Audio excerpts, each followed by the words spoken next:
सीमापुरी नामक गांव में एक मनोज नाम का व्यक्ति अपने बेटे सुमित और पत्नी राधा के साथ रहता था। एक दिन मनोज तेजी से घर में आया। अरे सुनती हो, जल्दी से अच्छे अच्छे पकवान बना लो। आज हमारे बेटे को लड़की वाले बस देखने ही आते होंगे। क्या क्या आप सच बोल रहे हैं जी? हाँ, मैं सच बोल रहा हूँ। बस आज तो ये रिश्ता किसी भी तरह हो जाए। जिंदगी की ये पहली और आखिरी ख्वाहिश होगी। तुम फिक्र मत करो, आज तो हमारे बेटे का रिश्ता हो ही जाएगा। वे दोनों बात कर ही रहे थे कि तभी सुमित वहां आता है। सुमित देखने में बहुत सुंदर था, परंतु उसे आंखों से कुछ दिखाई नहीं देता था। इसलिए जो भी सुमित के लिए रिश्ता आता था, सब उसको मना करके चले जाते थे। और अब तो मनोज और राधा की उम्मीद भी टूट सी गई थी। बाबा, आप रोज मेरे लिए रिश्ता ले आते हैं। लड़की वाले मुझे देखकर पसंद तो कर लेते हैं, परंतु जैसे ही उनको पता लगता है मैं अंधा हूँ, वो रिश्ता तोड़कर चले जाते हैं। सच बोलूं तो अब मेरा भी मन नहीं है विवाह करने का। बेटा, तू फिक्र मत कर, आज देखना ये रिश्ता होकर ही रहेगा। जब तक हम किसी को नहीं बताते कि तुम देख नहीं सकते हो, तब तक लड़की वालों को पता नहीं लगता कि तुम अंधे हो। ऊपर वाले ने तुमको ये सुंदर चेहरा देकर हम पर बहुत बड़ा एहसान किया है बेटा। माँ, आप ऐसा नहीं करेंगी। लड़की वाले अपनी लड़की देते हैं, उनको पहले से पता होना चाहिए। मैं देख नहीं सकता, हम किसी के साथ धोखा नहीं कर सकते। सुमित ने राधा को बहुत समझाने की कोशिश की, परंतु राधा ने आज ठान लिया था कि वो आज अपने बेटे का रिश्ता करके ही दम लेगी। कुछ ही देर में लड़की वाले आ गए। सुमित को देखकर लड़की वाले सभी हैरान थे। उन्होंने आज तक इतना सुंदर लड़का कभी नहीं देखा था। उन्होंने विवाह के लिए हाँ कर दी। लो जी, मेरे पुत्र का विवाह तय हो गया। तभी सुमित बीच में बोल पड़ा। माँ, इन लोगों को आपने बता दिया ना मैं अंधा हूँ। बचपन में जब मैं गिर गया था, तब मेरी आंखों की रोशनी चली गई थी। उसके बाद से मैं कभी नहीं देख पाया। ये सुनकर लड़की वालों के कान खड़े हो गए। तभी लड़की की माँ बोली, हमारी बेटी में क्या कमी है जो हम अपनी पुत्री का विवाह एक अंधे से करें? हम तो इस लड़के को देखकर सब कुछ भूल गए थे। सही समय पे लड़के ने हमारी आंखें खोल दी, वरना हम तो बुरी तरह फंस चुके होते। वे सब लोग वहां से चले गए। मनोज, राधा मुंह लटका कर बैठ गए। सुमित का हाल भी कुछ ऐसा ही था। वो घर से निकलकर तालाब के किनारे आकर बैठ गया। उसकी आंखों से आंसू निकलकर तालाब में गिरने लगे। मुझे जो कोई भी देखता है पसंद कर लेता है, परंतु जैसे ही मेरी आंखों के बारे में जानता है, रिश्ता तोड़ देता है। माँ और बाबा आज कितने खुश थे, अब उनकी उम्मीद भी टूट चुकी है। दिल करता है इसी तालाब में कूदकर अपनी जान दे दूं।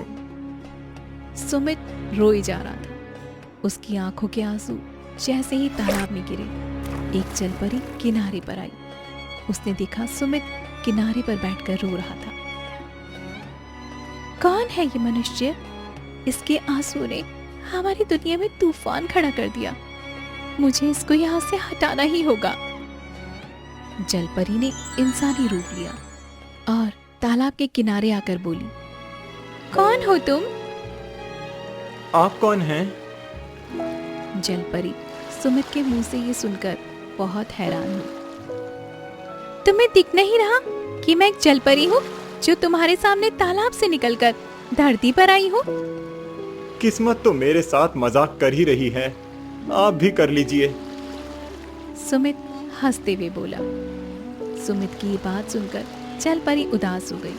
वो मन ही मन सोचने लगी, लगता है ये मनुष्य सच में अंधा है। फिर जलपरी ने कहा, क्या तुम मुझे बता सकते हो तुम रो क्यों रहे हो? सुमित ने सारी बातें जलपरी को बता दी। सारी बातें सुनकर जलपरी को बहुत दुख हुआ। मुझे माफ कर दो। मुझे सच में नहीं पता था कि तुम देख नहीं सकते हो। मुझे देखकर कोई भी नहीं कहता मैं अंधा हूँ। मैं एक अलग दुनिया की हूँ। मुझे नहीं पता धरती पर कैसे लोग रहते हैं, परंतु तुम्हारा दर्द देखकर हमारी दुनिया में तूफान आ गया। इसी तूफान को रोकने के लिए मैं धरती पर आई थी। अब तुम्हारी पीड़ा देखकर मुझे भी रोना आ रहा है। मेरा दिल कर रहा है कि मैं तुम्हारी मदद करूं। तुम क्या? कोई भी मेरी मदद नहीं कर सकता। हमारी दुनिया में एक अलग किस्म का मोती है। वो मोती हमारी रानी के पास है। यदि वो मोती मैं तुम्हें लाकर दे दूं, तो फिर तुम देख पाओगे। पर वो मोती तुम मुझे क्यों देना चाहती हो? ताकि तुम फिर से देख पाओ। क्या तुम्हारी रानी मुझे वो मोती दे पाएंगी? कभी नहीं। यदि जलपरी को पता भी लग गया कि वो मोती धरती पर लॉक है, तो वो मेरी जान ले लेगी। तुमने मेरे दर्द को सुना और मुझे ठीक करने के बारे में सोचा। मेरे लिए इतना काफी है। मुझे कोई मोती नहीं चाहिए। किसी की जिंदगी उजाड़ कर मैं अपनी आंखों में रोशनी नहीं भरना चाहता। वे दोनों बातें कर ही रहे थे, तभी जलपरी पानी में कूद गई। आसपास के लोगों की नजर जलपरी पर पड़ी तो उन्होंने शोर मचा दिया। देखो देखो जलपरी! हाँ भाई, जलपरी पकड़ो इसे, भागने ना पाए। लगता है गांव के लोगों ने जलपरी को मेरे साथ बात करते हुए देख लिया। अब वो इस जलपरी को जिंदा नहीं छोड़ेंगे। लोगों ने ईंट पत्थर उठाकर जलपरी को मारना शुरू कर दिया, पर जलपरी पानी में गायब हो गई। सुमित भी घर पर लौट आया। अगले दिन वो जैसे ही उठा, उसको कल के दिन की सारी बातें याद आने लगी। तभी उसके दिमाग में जलपरी का ख्याल आया। क्या हुआ बेटा, कुछ सोच रहे हो? नहीं माँ, मैं ठीक हूँ। बेटा, एक लड़की का रिश्ता आया है। आज फिर से कुछ लोग तुम्हें देखने के लिए आएंगे। माँ, अब मुझे विवाह नहीं करना। इससे पहले कोई मेरे घर से उल्टे पांव भागे, मैं ही घर से भाग जाता हूँ। सुमित उसी किनारे पर बैठकर कल की सारी बातें याद करने लगा। कल मैंने यहीं उस जलपरी से बात की थी। पता नहीं, ऐसा लग रहा है जैसे उस जलपरी से बात करके मन का कुछ बोझ हल्का हुआ हो। कुछ ही देर में उसके कानों में फिर से जलपरी की आवाज पड़ी। कहीं तुम मेरे आने का इंतजार तो नहीं कर रहे थे? तुम्हें कैसे पता? तुम बार बार चारों तरफ मेरी आवाज को खोज रहे थे ना? आज तक किसी ने मुझसे प्यार से बात नहीं की।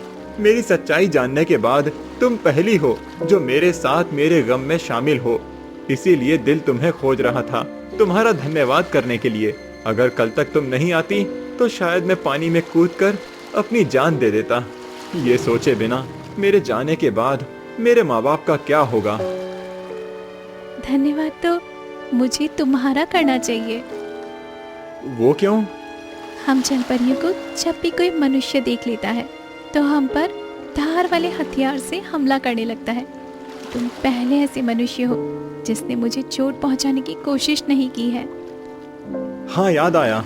कल जब तुम जा रही थी, गांव वालों ने ईंट पत्थर से तुम पर वार किया था। तुमको चोट तो नहीं लगी? तुम ठीक तो हो ना? हाँ, मैं ठीक हूँ। तुम्हारे लिए कुछ लेकर आई हूँ। जलपरी ने एक सफेद मोती निकालकर सुमित को दिया। सुमित के वो मोती हाथ में लेते ही उसमें से रंग बिरंगी किरणें निकलने लगी। सुमित की आंखों में अब एकदम सब कुछ साफ हो गया था। तभी सुमित खुश होते हुए बोला, हाँ, मैं देख पा रहा हूँ, मैं देख सकता हूँ।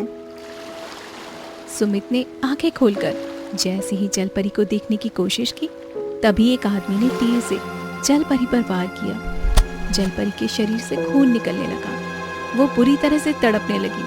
सुमित भागकर जलपरी के पास गया। जब तुम्हारी जान को इतना खतरा था तो तुम पानी से बाहर क्यों आई?